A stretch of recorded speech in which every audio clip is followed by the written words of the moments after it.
There is a narrative that surfaces every now and then. It whispers that Africa, in its current state, needs external guidance, that it needs a savior. This narrative often points to Israel, with its history of overcoming adversity, as a model and a guide. It suggests that Israel's technological advancements, military prowess, and economic success hold the keys to unlocking Africa's potential. This narrative, however well-intentioned it may seem, is deeply problematic. It operates on the flawed premise that Africa is incapable of forging its own path, of finding its own solutions. This narrative disregards Africa's rich history, its vibrant cultures, and its indomitable spirit. It overlooks the agency of African people and their capacity for innovation and self-determination. The truth is that Africa's path to liberation does not lie in replicating the experiences of other nations, but in charting its own course, one that is rooted in its own unique history, culture, and aspirations. It's time to shift the narrative and recognize Africa's potential to determine its own destiny. To understand the complexities of the Africa-Israel relationship, we must delve into the annals of history. During the mid-20th century, as African nations fought for independence from colonial rule, Israel positioned itself as an ally. It offered support, albeit limited, to newly independent African states. However, this support often came with strings attached. Israel's own geopolitical interests, particularly its need to secure allies in a hostile region, heavily influenced its engagement with Africa.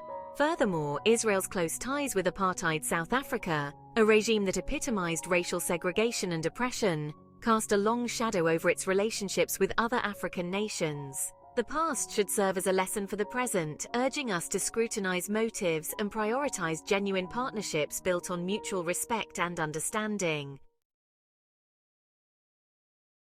In contemporary times, the nature of Africa's relationship with Israel continues to be a subject of intense debate.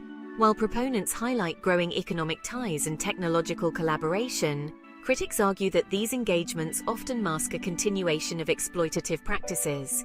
They point to the influx of Israeli companies into African markets, often in sectors like agriculture and natural resources, as evidence of neo-colonial tendencies. These critics argue that such ventures, while presented as mutually beneficial, often result in the extraction of African resources for the benefit of foreign entities.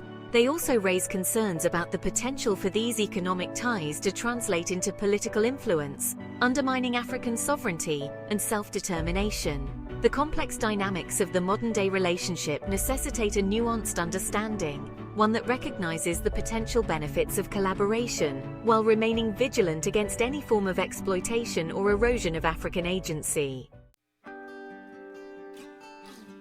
In the discourse surrounding Africa's relationship with Israel, it is crucial to center the voices of Africans themselves.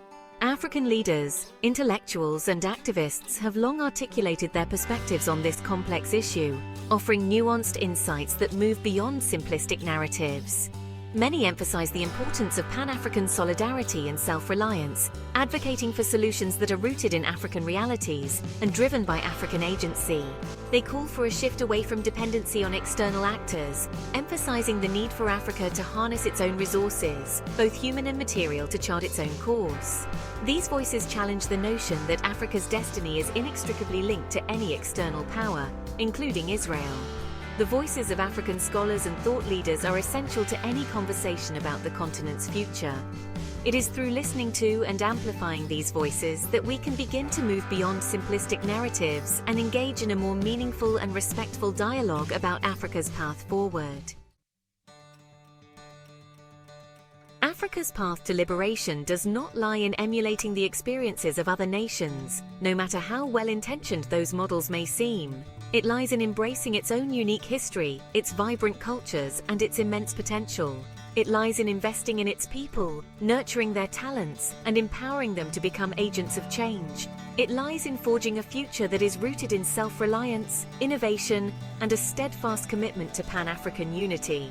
Collaboration and partnerships are essential in our interconnected world. However, these partnerships must be based on mutual respect, shared benefits, and a recognition of Africa's agency.